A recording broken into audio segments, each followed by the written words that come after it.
Eu quero fazer aqui uma breve apresentação, mesmo porque nem preciso fazer muitas apresentações, porque o convidado desta noite é especialíssimo, muito importante, é uma honra muito grande e falta até palavras para descrever a honra e a alegria de poder ter aqui o nosso querido pastor Carlos Alberto, fundador, presidente da Comunidade da Graça no Brasil, fora do Brasil, Rede Comuna, e um homem de Deus que ao longo dos anos tem demonstrado amor a Jesus e amor também às pessoas.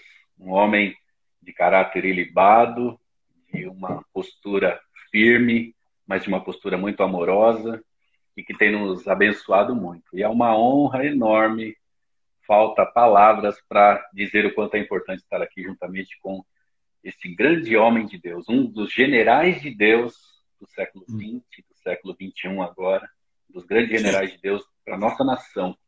E para nós é um motivo de grande honra, um motivo de grande alegria. Obrigado, pastor Carlos Alberto, desde já agradeço a honra de poder estar juntamente com o senhor e de poder servir ao reino juntamente com o senhor e com a sua família, que é uma família muito abençoada. Muito obrigado. Seja muito bem-vindo aqui. Muito obrigado, pastor Walter. O senhor e a minha querida pastora Kélvia só me habituam muito mal. Sabe por quê? Vocês sempre são generosos em todos estes adjetivos que vocês me qualificam. Eu me sinto realmente grato e o mérito todo, você sabe, pertence àquele que chamou a mim e a você para o serviço do reino. Eu me sinto grato, está? Ainda mais por causa do tema, né? Que é um tema que você está propondo, um tema tão atualíssimo, um tema realmente muito importante, que eu acho que interessa a todos nós neste momento que nós estamos vivendo como a Igreja de Jesus nesta época.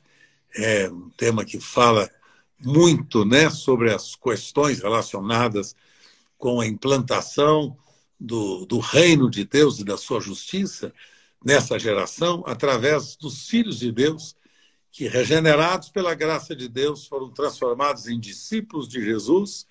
E, como discípulos de Jesus, hoje, eles estão experimentando o privilégio de viverem como uma família com muitos filhos, semelhantes. É um privilégio meu e eu me sinto muito grato, viu, pastor? O senhor tem toda a liberdade de fazer as perguntas, de mudar o tema. O senhor sinta-se à vontade, o senhor está na sua casa. Tá bom. Pastor, o senhor tocou aí no tema, né? Nós estamos trabalhando o tema A Igreja é Serviço Essencial. E desde a sua criação, né, da fundação da igreja, através de Jesus, a gente sabe que a igreja é essencial em todos os tempos. Mas nesses últimos dias, mais do que nunca, a igreja tem sido essencial. Quando digo a igreja tem sido essencial, não o fato de estar dentro do prédio nesse momento. É muito importante estar no prédio, é muito importante estar reunido ali, junto com os irmãos, mas nesse momento não é essencial o serviço da igreja, o caso de estarmos no prédio, mas o fato de sermos igreja como corpo vivo, um organismo vivo, que prega o evangelho, que leva as boas novas, que traz acolhimento e que traz principalmente amor ao próximo nesses dias. Então eu quero pedir ao senhor aí que, por gentileza, nos inspire ainda muito mais, falando um pouquinho da importância da igreja nesses dias, né? E uma coisa muito importante que nós estávamos conversando ontem, né? Que igreja é importante para vocês? A igreja instituição, institucionalizada ou a igreja corpo de Cristo? Bom, esse é um tema para mim tão importante que eu entendo que, na medida que vamos descobrindo os propósitos do nosso Pai, e particularmente ao descobrir o propósito que ele teve desde a fundação do mundo, em instituir para si uma família para ele. Esse foi sempre o sonho do coração de Deus, ter filhos para ele, filhos que fossem capacitados a cumprir com o sonho do coração do nosso Pai, que era o de ter uma grande família, participando da sua edificação do projeto que constituiria uma gloriosa uma terra dominada por homens que teriam o seu coração, que teriam a sua imagem e a sua própria semelhança, como ele havia criado. E desde o Gênesis até o Apocalipse, a gente vê a presença da igreja, vê as suas virtudes, vê as suas falhas, vê as circunstâncias que ela viveu, vê as situações pelas quais ela passou, e como Deus foi sempre perseverante no seu propósito de levantar uma família. Mesmo que a princípio esta família tivesse tomado rumos tão diferentes daqueles que ele havia proposto, ele continuou programando, projetando o seu sonho. E para culminar com esse seu sonho, ele realizou o grande milagre, o milagre de fazer com que toda a humanidade convergisse ao seu Filho amado Jesus, para que o seu Filho bendito Jesus fosse o penhor desta herança, a garantia desta herança, e que o seu Filho Jesus constituísse aqui aquele grande projeto que era de buscar e salvar quem se havia perdido, transformá-lo em novas criaturas, fazer desses que estavam perdidos regenerados, transformados em santos e justos, para que, convivendo em amor, pudessem expressar o reino de Deus ao longo das gerações. Então, o projeto de Jesus foi um projeto vitorioso. Estamos agora celebrando, né? Celebrando a sua ressurreição, e a partir do momento em que ele foi levantado no Calvário, lá ele levantou toda a humanidade para perdoar os pecados de todos aqueles que, arrependidos, os confessassem e os abandonassem, e fazer deles uma nova criatura pelo poder da ressurreição.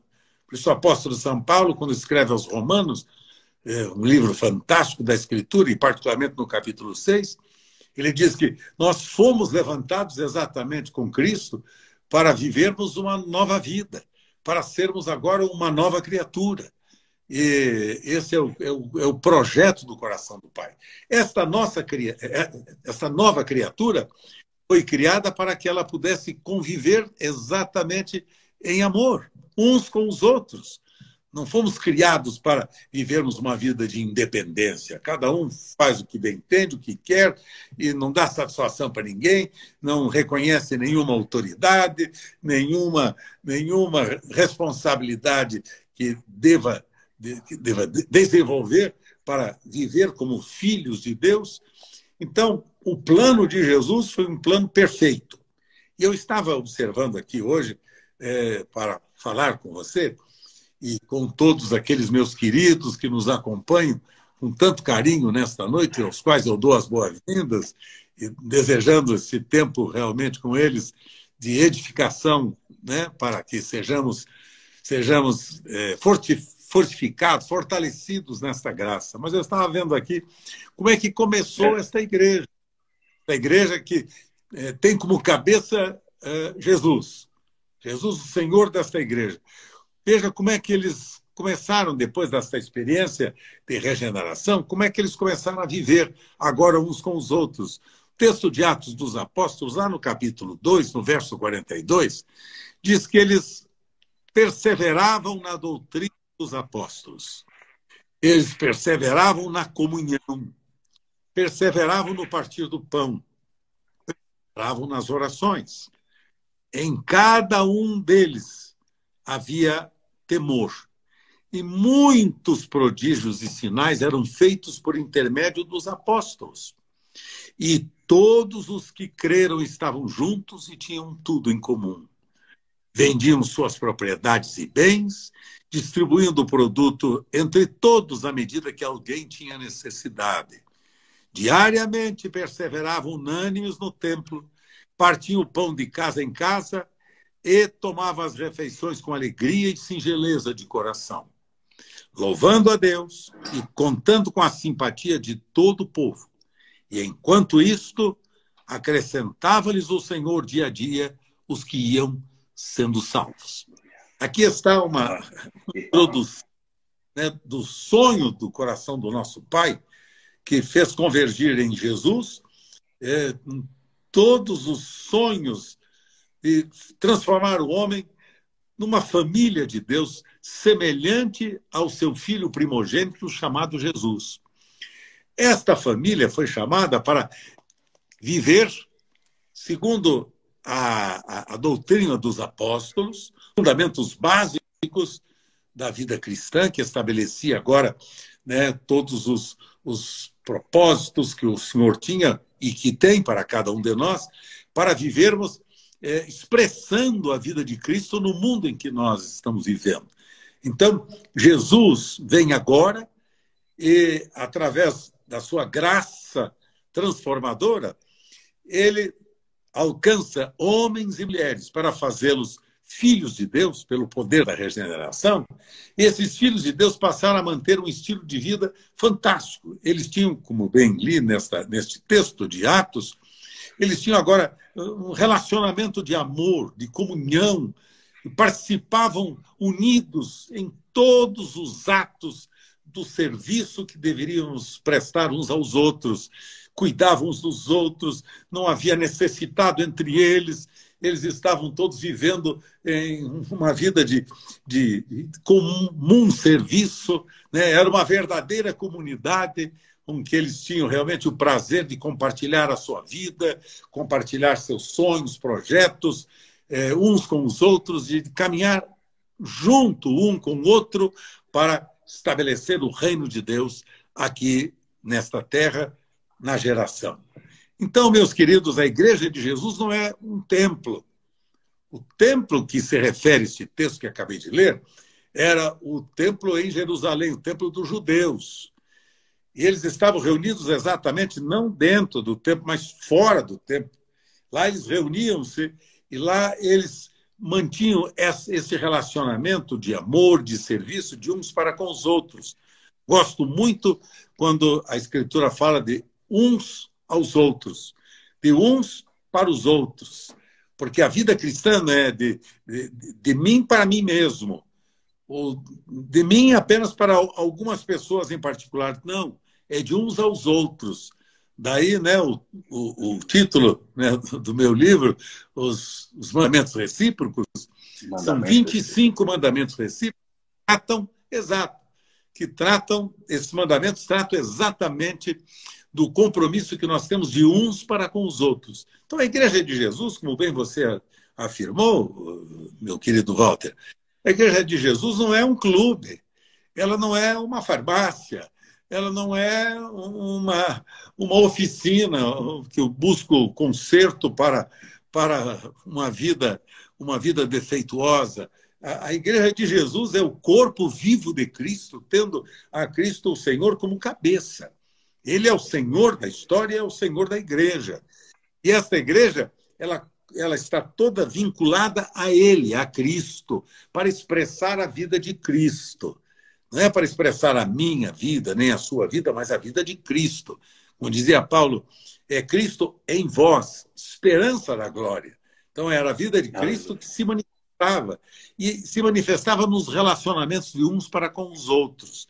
E eu estava lembrando do capítulo 4 do mesmo livro de Atos dos Apóstolos, lá no verso de número 32, quando o escritor sagrado, falando sobre a igreja, dizia: da multidão que crerem, ou dos que creram, era um o coração, era uma alma, e ninguém considerava exclusivamente sua nenhuma das coisas que possuía. Tudo, porém, lhes era comum. E não havia nenhum necessitado entre eles, porquanto os que possuíam terras ou casas, vendendo-as, traziam os valores correspondentes e depositavam aos pés dos apóstolos, e então se distribuía a cada um à medida que alguém tinha necessidade.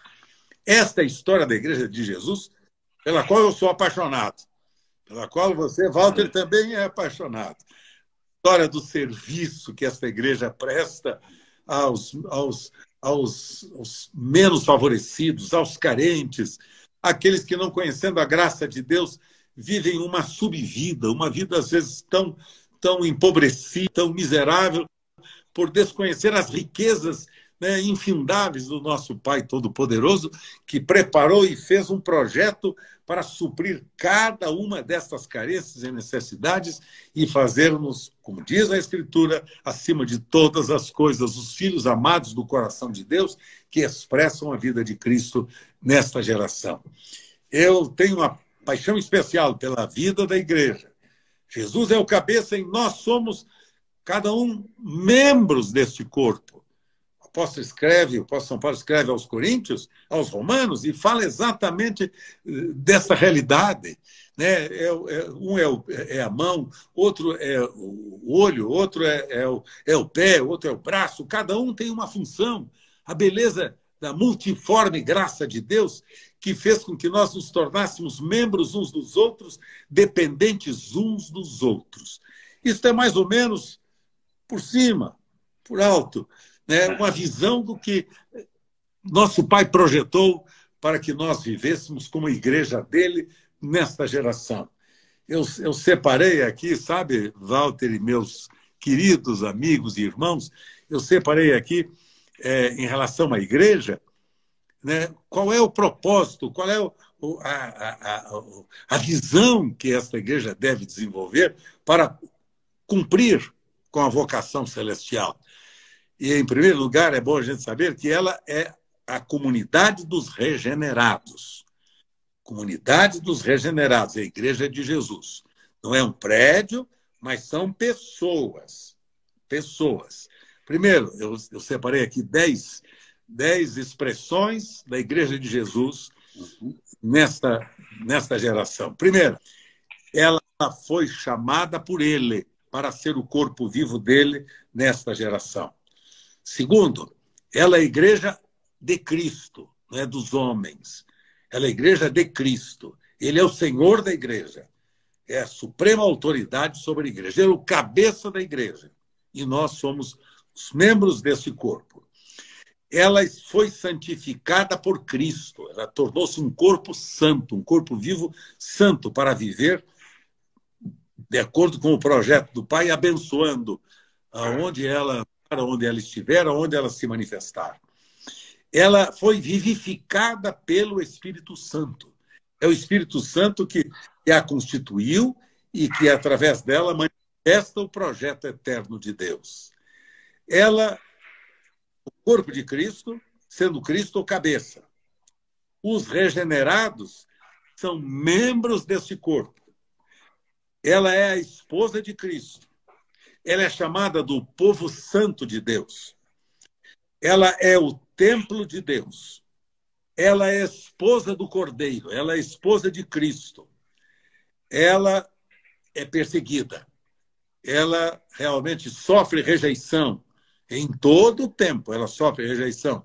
Por causa do seu estilo de vida, que não tem nenhuma relação com o estilo de vida ímpio, mundano, né? E, como disse Jesus, que deste mundo que está posto no maligno. Ela é uma igreja separada e santa, e, como eu afirmei, ela é a comunidade dos regenerados, dos santos, daqueles que foram salvos por uma poderosa salvação executada por Jesus. Então, a paixão que a gente deve naturalmente desenvolver em relação à igreja é por causa dos relacionamentos que ela oferece, de mútuo apoio, de mútua cooperação, de mútuo auxílio, de serviço, né? Serviço piedoso, generoso. Ela é aquela que cobre, é aquela que fortalece, é aquela que leva-nos a experimentar perdão dos pecados, uma nova vida. E ela reúne em comunhão aqueles que têm a mesma experiência e que provaram a mesma visão. É uma coisa completamente diferente quando ela é apenas, como disse você, meu querido pastor Walter, quando ela é apenas uma instituição. Ela é apenas uma instituição. Ela não é um corpo vivo. Uma instituição, ela não tem responsabilidade com o reino de Deus sendo implantado. responsabilidade, a responsabilidade da instituição é, por vezes, voltada somente para os seus benefícios, para os seus projetos pessoais, para a sua visão pessoal, enfim, para os seus sonhos pessoais e tudo mais. Ela visa, muitas vezes, o serviço do próprio homem. Mas a Igreja de Jesus, que é o corpo de Cristo, ela vive para servirmos uns aos outros, no serviço mútuo, de mútua dependência, como eu já disse, e de visão real da nossa responsabilidade como filhos de Deus, semelhantes a Jesus, de expressarmos a vida de amor para com os outros. Então, a igreja dos nossos dias, eu tenho observado com muita tristeza, a igreja instituição dos nossos dias tem estado voltada só para os seus interesses pessoais. E, por vezes, ela tem se desviado do projeto original. A Igreja de Jesus, que deve ser a consciência moral, né, de uma sociedade, ela se tornou uma consciência política. Ela começou a se envolver, né, com política, e achando que agora, através da política meramente partidária, ela pode se expressar e se manifestar. Em verdade, isso tem produzido divisão na sociedade, divisão nas famílias, divisão mesmo nas igrejas. Há uma confusão generalizada, porque esta não é a igreja. A Igreja de Jesus, que tendo ele como cabeça, tendo cada um de nós o seu corpo, vive para expressar o seu próprio corpo, a sua própria vida.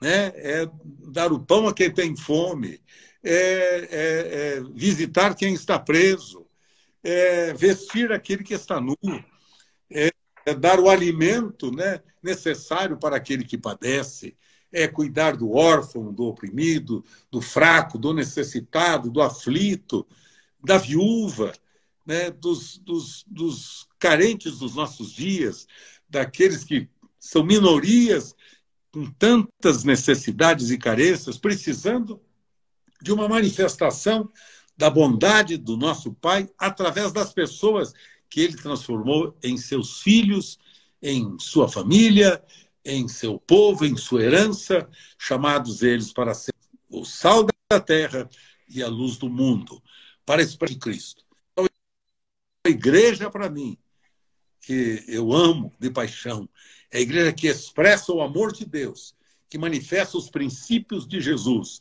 de justiça, de verdade, de santidade, de paz, de perdão, de proteção, de cuidado, acima de tudo, de amor. Porque disse Jesus, nisto conhecerão que sois meus discípulos, se tiverdes amor uns aos outros. Então, a Igreja de Jesus é conhecida pelo amor que ela expressa. Né? A instituição é conhecida por outros princípios, outras formas, outras manifestações. Mas de Jesus, que o tem como cabeça e que é o seu corpo, expressa o que ele é. Seu amor, a sua bondade, sua misericórdia, seu perdão. E o grande projeto do nosso é de tornar-nos seus filhos, de fazer de seus filhos a sua herança bendita, que abençoa esta terra e abençoa todos aqueles que naturalmente nesta terra habitam e que precisam da graça transformadora deste Pai. Nós somos os responsáveis pela expressão viva desta igreja. Nós somos responsáveis pela vida dela em todas as suas dimensões, para cumprir com o plano original do nosso Pai, que era o de ter uma grande família, com muitos filhos, semelhantes eles ao seu Filho amado, primogênito, unigênito Filho, Jesus. Isso é mais ou menos um esboço rápido, algumas pinceladas rápidas, para eu deixar esse assunto no coração de cada um de vocês e na mente de vocês. Pois não, Walter? Estou disponível. Que maravilha. Estou pronto aqui para ouvir vocês, suas perguntas. Alguma dúvida que você quer que eu esclareça, estou aqui à sua disposição, Miguel. Rapaz, que lindo, né? Eu me lembrei dos dois discípulos no caminho de Emaús, indo para casa, Foi. que aí depois Foi. deu todo aquele desfecho, eles falaram, porventura não ardia nos nossos corações enquanto ele lhes falava a palavra. É lindo, né? É lindo. É É glória maravilhoso a Deus, né? ouvir tudo isso. Quando a, E uma quando a coisa, gente. pastor Casalberto, a Sei. gente a gente está no ano do legado, né? Que estamos falando do legado na comunidade da graça. E Exato. eu ouço essa palavra que o senhor está falando agora, desde a época do CPP, É lá verdade. atrás. A mesma palavra, a mesma ênfase, o mesmo legado sendo deixado.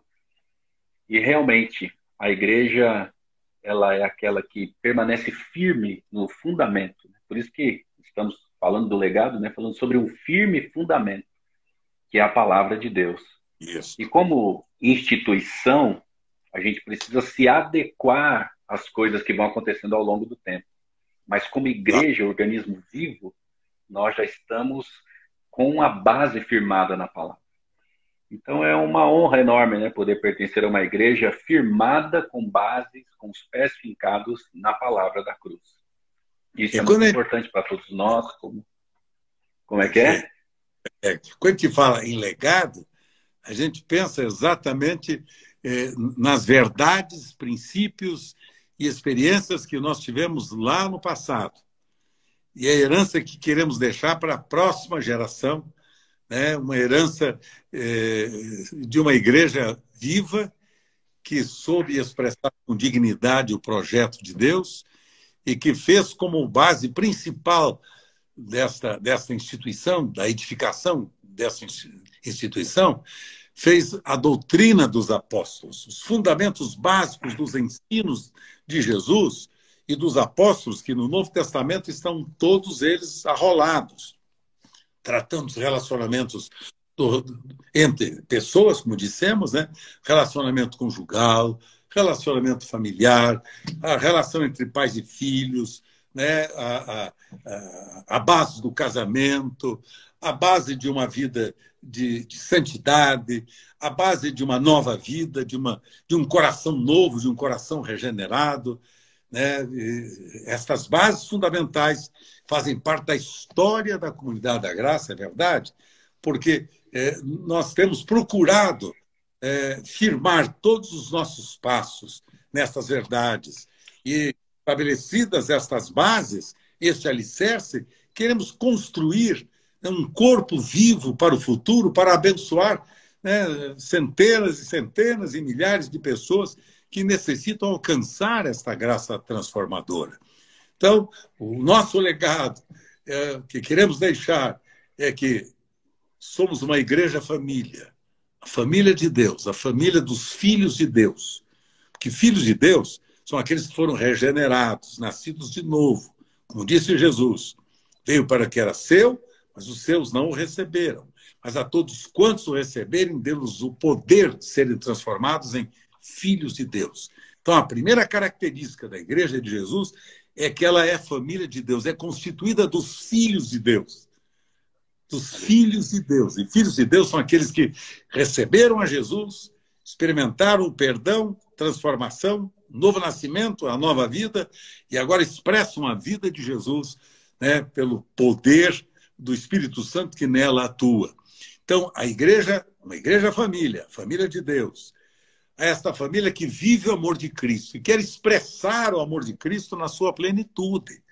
Quer manifestar o amor de Cristo em todas as dimensões, em todas as circunstâncias, como já afiancei aqui nessa hora. E experimentando o amor de Cristo e manifestando o amor de Cristo, alcançar o nosso próximo. Há tantos e tantos carentes desta graça transformadora que, em verdade, só a Igreja de Jesus pode oferecer o alento, o sustento e a resposta tão necessária. E, por fim, depois de tê-los alcançado, fazer de cada um deles discípulos de Jesus. Não seguidores de um grupo religioso. Não, senhores, não adeptos, não sócios de um clube, mas mais do que isto, serem eles os instrumentos que Deus tem para abençoar as famílias da terra. Então, é a Igreja Família que vive o amor de Cristo para alcançar o próximo e vê-lo transformado em discípulo de Jesus.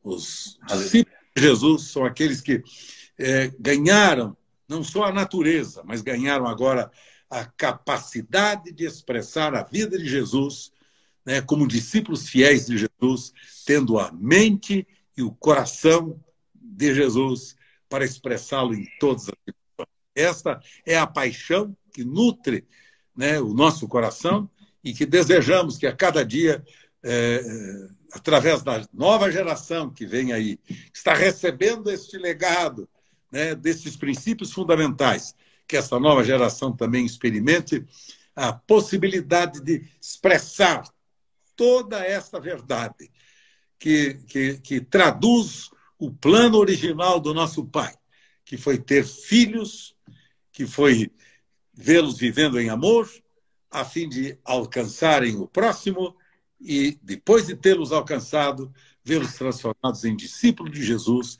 pelo serviço, pelo cuidado que teríamos uns com os outros. Isso é uma rápida pintura daquilo que nós entendemos sobre a responsabilidade que temos como filhos de Deus, como discípulos de Jesus, nesta geração. Oh, aleluia. Pastor, eu queria fazer uma outra observação aqui, para o senhor nos ajudar aqui a pensar um pouquinho, mas antes disso, eu quero aqui só, estou olhando aqui os comentários, nós temos irmãos aqui de várias partes aí do Brasil, nosso querido Lúcio Malaquias está por aí, pessoal de Valadares, tem pessoal de Santo André, de São Mateus, pessoal de um monte de comunidades aí que vai passando aqui, nem dá tempo. Minha filha ali, ó, Paulinha Ferraz, está mandando aí um abraço, bastante gente aí. Mas, pastor... Ela, o Gustavo, esses são gente preciosa. É verdade. Pastor, nós estamos vivendo um tempo muito difícil, né? Pandemia e várias outras coisas, e com isso surgem muitas ideologias, muitas práticas que têm infiltrado dentro das igrejas, nas nossas famílias. E o senhor tem um livro que trata das prioridades de Deus para a vida do homem, que também é um assunto que nós ouvimos na Comunidade da Graça desde o início. Eu queria que o senhor falasse um pouquinho para a gente a importância de nós conhecermos esses princípios, né, e essas prioridades, e também vivermos essas prioridades. Eu estava hoje meditando sobre o que eu falaria com vocês, e eu estava pensando exatamente aqui numa declaração que a Escritura faz a respeito dos dias que nós estamos vivendo. A segunda carta de Paulo aos Tessalonicenses, no capítulo 2, segundo Tessalonicenses 2, fala exatamente sobre o tempo que nós estamos vivendo. E o verso primeiro diz que, com respeito à vinda de nosso Senhor Jesus e à nossa reunião com Ele, nós os exortamos a que não vos demovais da vossa mente com facilidade, nem perturbeis, quer por espírito, quer por palavra, quer por epístola, como se procedesse de nós, supondo tenha chegado o dia do Senhor. Porque há muita gente falando tanta coisa, um emaranhado de informações, que às vezes até acaba confundindo, e por vezes a mente e o coração de muita gente sincera, que ama a Deus, que gostaria de conhecer a verdade. Então, verso 3 diz assim: ninguém de nenhum modo vos engane, porque isto não acontecerá sem que primeiro venha a apostasia, os momentos que estamos vivendo, e seja revelado o homem da iniquidade, o filho da perdição. E quer por palavra, quer por epístola, o verso 2 declara, como se procedesse de nós, não vos perturbeis, diz o apóstolo. Não vos perturbeis com todas estas informações, porque elas estão provocando divisões e contendas, promovidas, como diz o apóstolo São Paulo na mesma carta, agora no capítulo 3, e agora no verso de número 6, ele diz: nós vos ordenamos, irmãos, em nome do Senhor Jesus, que vos aparteis de todo irmão que anda desordenadamente, não segundo o que nós recebemos da parte do Senhor. Pois vós mesmos estáis cientes do modo por que convém imitar-nos, visto que nunca nos portamos desordenadamente entre vós. Porque, verso 14, quando ainda convosco vos ordenamos, se alguém realmente não deseja trabalhar, que não deve comer também. Então, o apóstolo São Paulo está falando exatamente sobre o momento da nossa existência em que há uma confusão generalizada no próprio mercado gospel, se assim, respeitosamente, eu posso me referir. Porque tem sido um mercado de ofertas, ofertas das mais mirabolantes possíveis, cheias de engano, e porque há o desconhecimento, a falta do conhecimento das Escrituras. Por isso, muita gente está seguindo espíritos enganadores, diz o apóstolo São Paulo. É uma geração em que o anticristo se manifesta com todo o seu poder. E o anticristo são legiões, são demônios que existem para confundir a mente das pessoas e para desfazer tudo aquilo que Jesus ordenou que fosse feito, para tentar perverter os ensinos de Jesus. Daí a expressão anticristo, quer dizer, contra Cristo, contra Jesus. Então, contra os princípios de Jesus no casamento, os princípios de Jesus no namoro, contra os princípios de Jesus na família, na relação entre pessoas, entre amigos, até entre desconhecidos, né? Então, este espírito de confusão que tem entrado no nosso meio é o espírito do anticristo que perverte. Quando eu estava observando o texto de 1 de João, e com isso eu devo ir finalizando, 1 de João, lá no capítulo de número 2, de 1 de João, verso 18, veja o que o apóstolo diz. Filhinhos, já é a última hora. E como ouvimos que vem o anticristo, também agora muitos anticristos têm surgido e conhecemos que é a última hora. Então, João está advertindo, pelo que conhecemos, é a última hora, e tem surgido muitos anticristos. E veja bem, eles saíram do nosso meio. Entretanto, não eram dos nossos, porque se tivessem sido dos nossos, teriam permanecido conosco. Todavia, eles se foram para que ficasse manifesto que nenhum deles é dos nossos. Porque esse espírito do anticristo faz com que as pessoas realmente se definam. Né? Ou sou de Cristo, ou sou contra Cristo. Isso é uma realidade. Então, todas essas manifestações têm gerado as mais sórdidas divisões. Hoje em dia, a postura, né, inclusive, da Igreja como corpo de Cristo, tem se levantado para contradizer todas essas mentiras, através de um estilo de vida que mostra a vida de Cristo em cada um de nós e que expressa essa vida de Cristo no seu dia a dia em relação a toda a sociedade onde nós estamos inseridos. Então, esta confusão nos nossos dias tem gerado as mais terríveis divisões. E doutrinas de demônios têm se levantado. Sabem vocês para quê? Para destruir a base fundamental da nossa sociedade, que chama-se família. Hoje em dia, já o homem não deve mais ocupar a sua função primordial. Hoje em dia, a mulher deve ocupar outras funções muito naturalmente honradas, mas completamente fora do padrão divino. Os filhos já não têm a relação afetiva com seus próprios pais, como disse Jesus, é pai contra filho, filho contra pai, é irmão contra irmão, e amigo contra amigo, as divisões, as contendas, as mortes e a destruição. Terrível esses fatos que estamos testemunhando nos nossos dias. Mas a Igreja de Jesus se levanta como uma esperança, como um modelo salvacional para todos aqueles que crerem.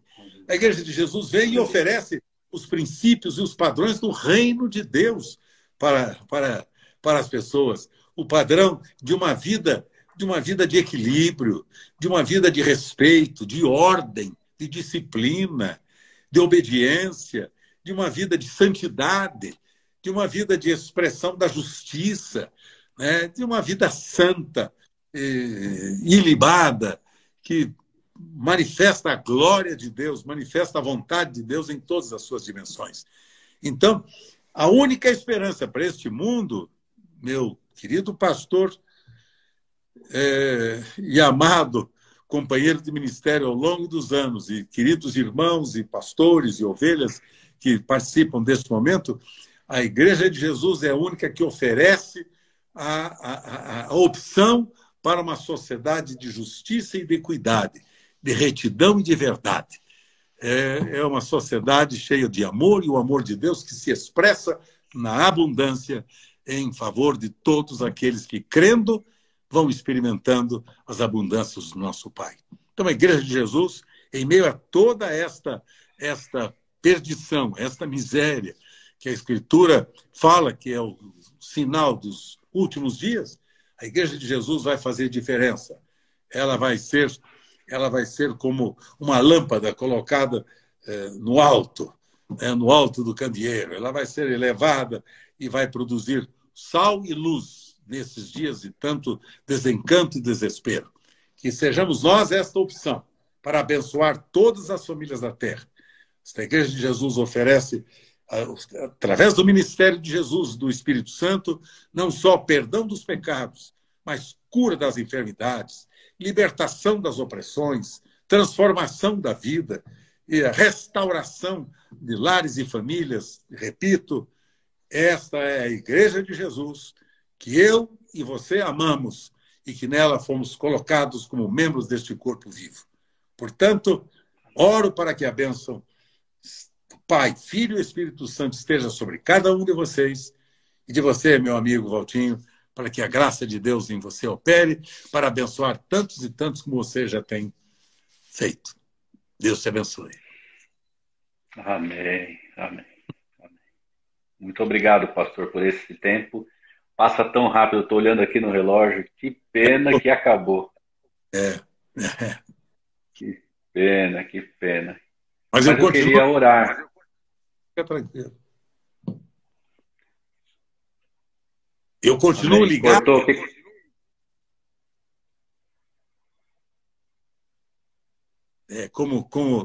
Como amigo, irmão e companheiro dos desafios no reino, eu continuo ligado ao coração de vocês, abençoando vocês e desejando que as abundâncias do Pai das luzes, de onde vem toda a dádiva perfeita, repouse sobre cada família, sobre cada um daqueles que participam comigo desta reunião.